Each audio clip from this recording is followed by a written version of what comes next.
Ce duo de malfaiteurs en images qui se font passer pour des clientes se sont introduits ce jeudi 13 juillet 2023 dans cette boutique d'habillement située à Petit Simbaya, non loin du stade de Nongo, pour commettre le sale boulot. Comme vous pouvez le constater sur ces images, ce vol se produit en plein jour et cela semble irréel, mais à vrai dire, ces filles-là sont professionnelles. Regardez bien, lorsqu'elles arrivent, elles paraissent méfiantes et examinent les alentours, mais dès qu'elles sont sûres d'être pas observées, elles passent à l'action. Pendant que la vendeuse s'attelle à montrer son gamme de produits disponibles, les deux filles parcourent les rayons. Elles ont un plan bien défini, celui de tromper la vigilance afin de pouvoir dérober. Tout d'abord, la fille commence à fouiller, faisant semblant de chercher la qualité de son choix. Lorsqu'elle a senti que sa complice était parvenue à occuper la vendeuse avec des questions de l'autre côté de la boutique, elle passe à l'action. Regardez bien. Elle prend un rouleau de basin qu'elle enfile entre ses jambes. Ensuite, elle dit à la vendeuse qu'elle souhaite faire un retrait Orange Money. Elle sort, laissant sa complice dans la boutique pour aller cacher le lot volé. Elle revient à nouveau pour continuer sa mission pendant que la seconde, quant à elle, continue à faire des va-et-vient dans la boutique sous prétexte de n'avoir pas encore trouvé son choix. De l'autre côté, la voleuse continue à fouiller. Elle le fait avec une telle assurance que la vendeuse ne se doute de rien, car qui oserait voler de cette manière en public? En toute sincérité, nous non plus nous ne ferions pas attention à elle, car cela ne ressemble pas à un vol, ce qui fait partie du plan des voleuses bien sûr.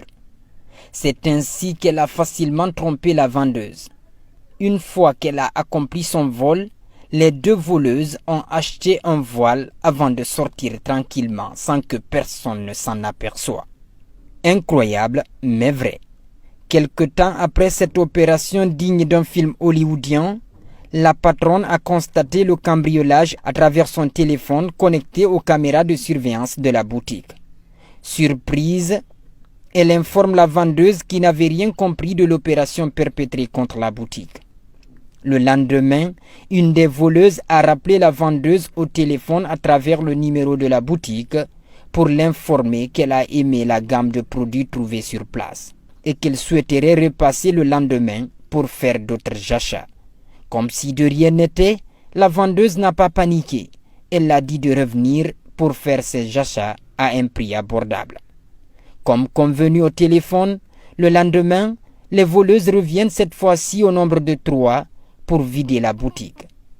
Mais avant leur arrivée, un dispositif de sécurité était déjà mis en place pour les arrêter. Une fois dans la boutique, elles ont commencé le même scénario comme d'habitude, celui de tromper la vigilance de la vendeuse afin de pouvoir voler. La vendeuse a fait semblant de ne rien voir de ce qu'elle manigance. Alors elle passe à l'action.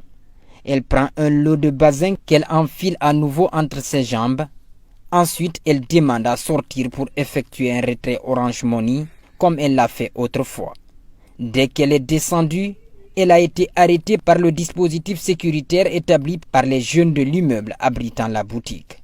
Les deux autres restés à la boutique ont entendu les cris de leurs complices. Elles ont pris la fuite avant d'être arrêtées aussi. La police fut appelée pour les envoyer au commissariat.